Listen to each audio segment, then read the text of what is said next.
বলছি মানুষের সাথে মানুষের পাশে চ্যানেল থেকে।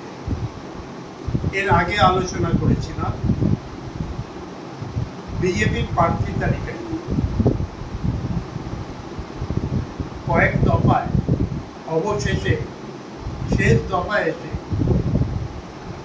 ডায়মন্ড হারবার কেন্দ্রে প্রার্থী ঘোষণা করলেন ভারতীয় জনতা পার্টি স্থানীয় একজন বিজেপি কর্মীকে, নেতৃত্বকে, অভিজিৎ দাস। তিনি লড়াই করবেন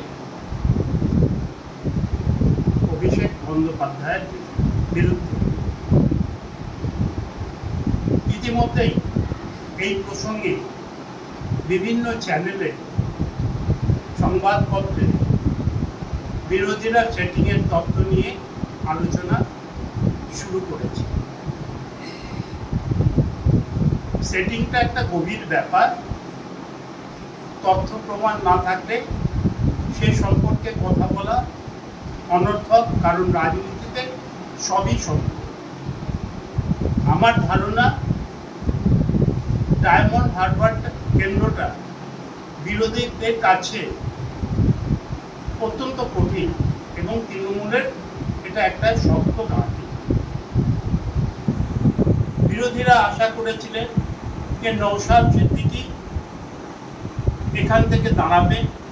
এটা মাইনরিটি কমিউনিটি অর্থাৎ মুসলিম অধ্যুষিত অঞ্চল। অতএব এখানে তারা যদি দাঁড়ায় তাহলে বিরোধীরা তাকে সমর্থন দেবে, কিন্তু সেটা না হওয়ায় আজকে বিজেপি নিজস্ব প্রার্থী ঘোষণা করেছে। আমার একটাই প্রশ্ন,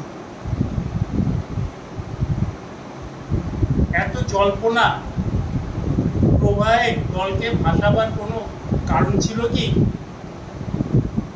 কোনো কারণই ছিল না। কারণ অভিষেক বন্দ্যোপাধ্যায় ওখান থেকে দুবার নির্বাচিত হয়েছেন এবং পরের বার বিপুল ভোটে নির্বাচিত হয়েছে।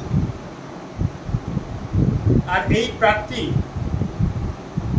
যিনি দাঁড়িয়েছেন বিগত দিনে বিপুল ভোটে পরাজিত হয়েছে। অতএব লড়াইয়ের আশা এখানটা আর নেই বললেই চলে। বিজেপির কেন্দ্রীয় নেতৃত্ব রাজনৈতিক দিক থেকে অযথা দেরি করে একটা বিভ্রান্তির সৃষ্টি করলেন, সেটিংয়ের তত্ত্বকে সামনে আনলেন এবং তাদের দায়িত্ব বিজেপি নেতৃত্বের উপরেই বর্তাল।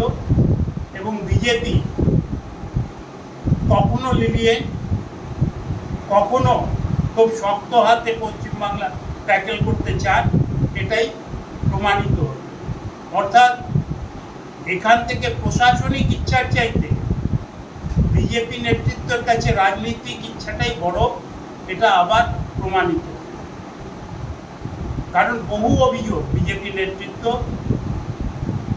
অভিষেক বন্দ্যোপাধ্যায়, যাকে ওরা ভাইপো বলেন, তার বিরুদ্ধে করেছে। তাই তার বিরুদ্ধে শক্ত প্রার্থী দেওয়া ছিল তাদের প্রথম এবং প্রাইমারি ডিউটি। এর ফলে যেটা হলো, Abhishek Banerjee second in command সারা পশ্চিমবাংলায় প্রচার করতে পারবে এবং তার লড়াইটা অনেক সহজ হয়ে যাবে।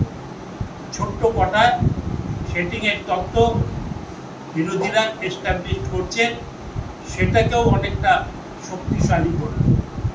তাই বিজেপি নেতৃত্বে এই ভ্রান্ত সিদ্ধান্ত বিজেপি নেতৃত্বকেই মেটাতে হবে, মাচুল তাদেরকেই দিতে হবে। ছোট্ট কথা, যেটা আগে বলেছিলাম, আজকে আবার তার পুনরাবৃত্তি।